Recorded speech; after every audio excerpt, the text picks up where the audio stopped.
लोकसभेचे महाविकास आघाडीचे उमेदवार संजोग वाघेरे पाटील यांना समाजाच्या सर्व स्तरातून भरघोस पाठिंबा मिळत आहे। पनवेल येथील विविध कर्मचारी संघटनांनी संजोग वाघेरे पाटील यांना जाहीर पाठिंबा देत अफाट शक्ती प्रदर्शन केले। कामगार नेत्या श्रुती म्हात्रे यांच्या नेतृत्वाखाली या सगळ्या कामगार संघटना कार्यरत आहेत। कोकण श्रमिक संघ, व्यावसायिक विक्रेता संघ, गणेश मार्केट, BMTC कर्मचारी पुनर्वसन समिती, घरेलू कामगार संघटना, पनवेल हॉकर्स फेडरेशन, गणेश मंदिर ट्रस्ट, रिक्षा चालक संघटना, इमारत बांधकाम कामगार संघटना आदी संघटनांनी मावळ लोकसभा मतदारसंघाचे उमेदवार संजोग वाघेरे पाटील यांना जाहीर पाठिंबा दर्शवला आहे। त्यानंतर संजोग वाघेरे पाटील तुम आगे बढो हम तुम्हारे साथ है या घोषणांनी सभागृह दुमदुमून टाकला। पनवेल येथील खांदा वसाहत येथील आगरी शिक्षण संस्थेच्या सभागृहात शुक्रवार दिनांक 3 मे रोजी हा मेळावा संपन्न झाला। मेळाव्याच्या मुख्य आयोजिका श्रुती म्हात्रे यांनी कार्यक्रमाचे प्रास्ताविक सादर केले। त्या पुढे म्हणाल्या की असंघटित कामगार वर्ग हा उपेक्षित आणि वंचित आहे। हा कामगार वर्ग आजही न्यायाच्या प्रतीक्षेत आहे।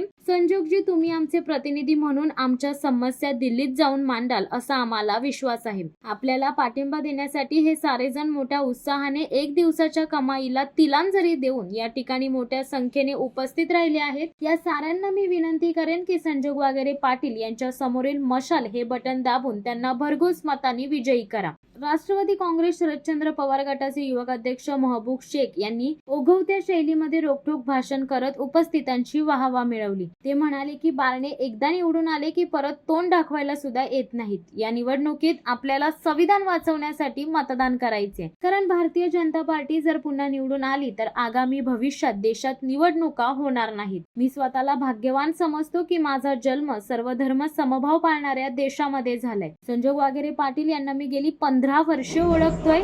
ते महापौर तर होतेच, पण आमच्या पक्षाचे तिथले अध्यक्ष देखील होते। अत्यंत प्रशंसनीय असे त्यांनी काम करून दाखवले आहे। एक गोष्ट मी तुम्हाला खात्रीपूर्वक सांगू शकतो की श्रीरंगासारखे ते रंगत दाखवणारे नाहीत। जाहीर पाठिंबा देणाऱ्या संघटनांचे आभार मानताना संजोग वाघेरे पाटील म्हणाले की आज तुमच्या सारख्या असंघटित कामगारांना फार त्रास सहन करावा लागत आहे। जर हीच मंडळी सत्तेमध्ये राहिली तर कामगारांचे भविष्य अंधकारात आहे। गेल्या 10 वर्षांमध्ये कामगार कायद्यांच्याच हेतुपूर्वक बदल करण्यात आलेले आहेत। हे सारे बदल भांडवलदार धार्जिने आहेत। पूर्वी एखादी कंपनी अथवा कारखाना बंद करण्यासाठी शासनाची परवानगी घ्यावी लागत होती, परंतु आता मात्र 300 कामगार असलेल्या कारखाना मालक मनात येईल तेव्हा बंद करू शकतो। श्रुतीताईंनी फार मोठा संघर्ष केला आहे। कामगारांसाठी त्या सातत्याने कार्यमग्न असतात। मी जेव्हा जेव्हा त्या आंदोलनामध्ये गेलो आहे तेव्हा तेव्हा त्यांना यश प्राप्त झाले आहे, याचे मला समाधान वाटते। या मेळाव्याला शेकापचे माजी आमदार बाळाराम पाटील, शिवसेना जिल्हा प्रमुख शिरीषदादा घरत, राष्ट्रवादी काँग्रेस शरदचंद्र पवार गटाचे महाराष्ट्र राज्य सरचिटणीस प्रशांत पाटील, युवक अध्यक्ष महबूब शेख, पनवेल शहर जिल्हा काँग्रेसचे अध्यक्ष सुदाम पाटील, राष्ट्रवादी काँग्रेस रायगड जिल्हा अध्यक्ष सतीश पाटील, भावनाताई घाणेकर, शेकापचे पनवेल शहर जिल्हा चिटणीस गणेश कडू, शेकापचे जिल्हा महिला आघाडी प्रमुख अनुराधा ठोकळ, काँग्रेस पनवेल शहर जिल्हा महिला आघाडी अध्यक्षा निर्मलाताई म्हात्रे, पनवेल शहर जिल्हा काँग्रेस युवक अध्यक्ष हेमराज म्हात्रे, विधी व न्याय सेलचे जिल्हाध्यक्ष ॲडव्होकेट KS पाटील, पनवेल कृषी उत्पन्न बाजार समितीचे संचालक Devendra Patil,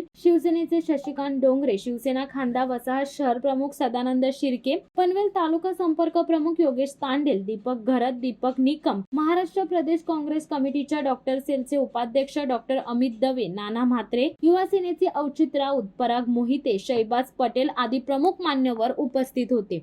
शिवसत्ता times news bureau, Panvel.